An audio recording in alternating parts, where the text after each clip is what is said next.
have these private groups that are run and created by the elite, by the ultra-rich, wealthy families that have been manipulating global markets from behind the scenes for generations. They create these private groups that then feed information to the government, to senators, to congressmen, their recommendations, their policy papers, what they think should happen. And it's fascinating because if you actually read what it is that they're doing, the recommendations that they make, they're very able to get them put in place. Discussions that are going on in these private groups are really talks that should be going on in Senate committees and in the halls of Congress, but they're happening with these ultra elite groups that are then pushing their propaganda into the political mainstream, and then it's becoming enacted, it's becoming put into law. Still not convinced the CFR is promoting a new world order? Listen to what Leslie Gelb had to say upon leaving the New York Times to chair the organization as its president in 1993. I loved it. Doing a column is a great job. I'm going to an equally great but different job, and in a way a job that caps everything I've been doing in my life, in government and academia and in journalism. I think that's what the Council on Foreign Relations will allow me to do. You know, for example, you had me and 3 or 4 other folks on this show a few months ago to talk about the New World Order, right? Exactly. Right? Bob I talk Hormats about and it, you, exactly. Right. I talk about it all the time. New World Order wants a global system where one small central authority of individuals can then dictate a policy that's going to be distributed down to the rest of the world, everywhere, in the smallest little town in the middle of nowhere in some remote country. I now think it's safe to say that the Council is extremely influential on the world stage and openly promote global governance. The Council and the globalists were able to take this agenda to the next level following World War II.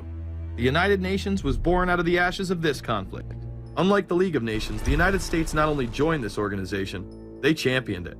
First book I wrote was The Fearful Master, a second look at the United Nations. It was written at a time when it was not popular to be critical of the UN. I mean, the United Nations was viewed by almost everybody as our last best hope for peace.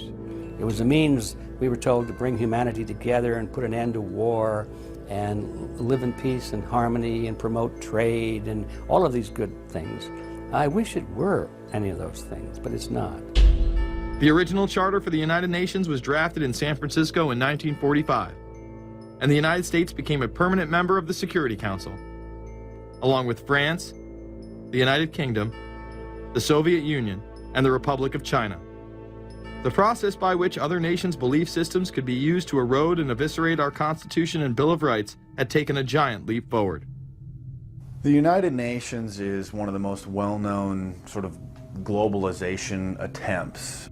Its primary goal is to streamline all the governments of the world, to create a global council and to unify all the rules and all the regulations for the world. So it's essentially the precursor and an engine of this new world order. The United Nations is made up of all of the countries of the world, most of which are dictatorships of one kind or another. And you don't take a bunch of dictatorships and put them into a bag and shake it up and come out with a freedom-loving governmental unit. You come out with a global dictatorship. This was the public base of global governance. However, many other organizations have been birthed since. Even more suspect is a private group called the Trilateral Commission. David Rockefeller and Henry Kissinger are among its some 300 influential members. The Trilateral Commission, rich and powerful business and political leaders from Japan, Europe, and North America. The New York-based policy group was formed in 1973 by Chase Manhattan Bank Chairman David Rockefeller. In addition to Rockefeller, there are many other noted American members. Among them, economist Alan Greenspan, former Defense Secretary Harold Brown. George Bush was once a member, but resigned last year before his unsuccessful presidential campaign. Back then, it wasn't politically wise to be aligned with what his party's right wing considered a shadow world government. The United Nations would take over America. The Trilateral Commission would control the world. Just look at its membership, they say. Current and former members include Presidents Clinton, Bush, and Carter. names like Brzezinski, Christopher, Kissinger, and Schultz, and top executives of ITT, Xerox, Exxon, and Nations Bank. Although this group with only 300 members seems to be at the apex of the power structure, there is yet another group formed in 1954 that is even smaller in number and has a greater influence on world events. Meet the Bilderberg Group. This elite group meet annually around the globe. There is a core group of members who have attended every year for decades, such as David Rockefeller, Henry Kissinger, and Queen Beatrix of the Netherlands. These members invite others who are politically and socially relevant at the time. Each year, around 140 people are in attendance. Real quick, I'd ask you this question. In June of 2004, you attended a meeting in Italy called the Bilderberg Group. I just want to know what you were doing out there, what that was all about. If she lied to me and told me she didn't go, I figured you might tell me the truth. All I did was go. They had a Republican and a Democrat. Republican was... I gave like a 20-minute talk on the presidential election. Did it have anything to do with being John Kerry's running mate? Did you talk about that at all? No, because I wasn't his running mate. Okay. I happened to be in Europe then on my way to Russia. I was invited to go to Bilderberg by Vernon Jordan, a friend of mine and a genuine hero of the civil rights movement. And to the best of my knowledge, NAFTA was not discussed by anybody in my presence. Documents released by the group in 2001 reveal that in September of 1955, the group met in Germany and covertly outlined the idea of a European Union. Section E, European Unity, discusses the general support for European integration and unification, and the idea to unify Germany once again with the rest of Europe under a common marketplace. Belgian Viscount and current Bilderberg chairman Etienne Davignon told the EU Observer in 2009 that the next Bilderberg meeting could improve understanding on future action in the same way it helped create the euro in the 1990s. This illustrates the patience, vision, and reach of this organization. It was able to promote and establish both a European Union and a European currency over the course of just under 40 years, incrementally. One of the things that the elitists discussed back at the turn of the century when they were talking about how do you convert the United States into a collectivist system was the fact that you can't do it quickly. You have to let people get used to it incrementally, because any major change would be rejected. The 1957 Conference of Rome, where the Common Market Treaty, providing for free trade in all products, was at last signed. 6 nations, France, Germany, Italy, Belgium, Holland, and Luxembourg, agreed to remove all mutual barriers to trade within 12 to 15 years, the embryo of a political union which they proclaimed to be their ultimate objective. In that fashion, it's possible for people to get used to this process and even to think it's a good thing. People will accept the gradual growth of government, the gradual loss of their purchasing power. They'll accept almost anything if it's done gradually, and we have to be very alert to that.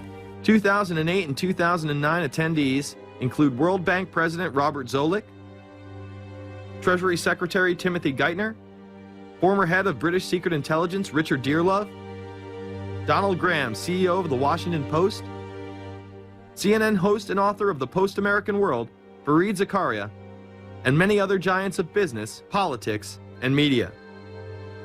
You just came back from meeting with the Bilderberg Group. The Bilderberg Group are, you know, when people who are conspiracy theory people, they send me mail, it's usually about the Bilderberg Group. And I get these books on my front door, which I'm uncomfortable with, and it's all about the Bilderberg, like they're the modern day Illuminati. Are you a member of the Bilderberg Group? I don't think we're supposed to talk about this. Many have identified them as the kingmakers, the puppet masters that pull the strings behind the scenes. Perhaps there is no better example of this than what occurred during the 2008 conference. Immediately after Obama had been selected as the Democratic presidential nominee, the pressure was on to choose a running mate. We've put together a committee. We are going to be equally deliberative in how we move forward, and we're not going to do it in the press, and we're not going to do it through surrogates. He then tricked the press corps into staying on the plane as it took off from Washington. He was whisked away to an undisclosed location. What's interesting and dangerous about the New World Order is that it's not a natural progressing idea. It's just not civilization naturally evolving and organizing into this system. It's the group of extremely powerful people that are manipulating the system to get it to this status from behind the scenes without anybody's knowledge. You have to ask yourself, if there isn't an agenda going on to keep those organizations quiet and to keep them out of the news, to keep the discussions about them behind closed doors, then why is it that these supposed experts on the left and on the right never talk about them? This has been a condensed history of the globalist organizations and their rise to power. But is there a reason they meet behind closed doors? A shadow world government has been mentioned, but to truly understand what that means, let's go back to this iconic warning from President Dwight D. Eisenhower. Progress toward these noble goals is persistently threatened by the conflict now engulfing the world. It commands our whole attention, absorbs our very beings. We face a hostile ideology, global in scope, atheistic in character, ruthless in purpose, and insidious in method. In the councils of government, we must guard against the acquisition of unwarranted influence, whether sought or unsought, by the military-industrial complex. The potential for the disastrous rise of misplaced power exists and will persist. Through multinational corporations, global intelligence networks, out-of-control banksters, all under the veil of national security and black operations, the global elite have consolidated power on a massive scale over the last several decades. You see, global corporations not only fund and develop large technological and military projects here and abroad, they also own the consumer industry and production, as well as all of the important media. By owning the vast majority of what we hear and see on a daily basis, we have been manipulated on a mass scale as to regards to what we believe and desire, both socially and politically. Edward Bernays, the nephew of world-famous psychoanalyst Sigmund Freud, would study group dynamics and become the father of public relations. He authored the book Propaganda in 1928. In it, he described how to intelligently and consciously manipulate the habits and opinions of the masses within a democratic society. He went on to state that those who harness this unseen mechanism of society constitute an invisible government and are the true ruling power. It is they who pull the wires which control the public mind, who harness old social forces and contrive new ways to bind and guide the world.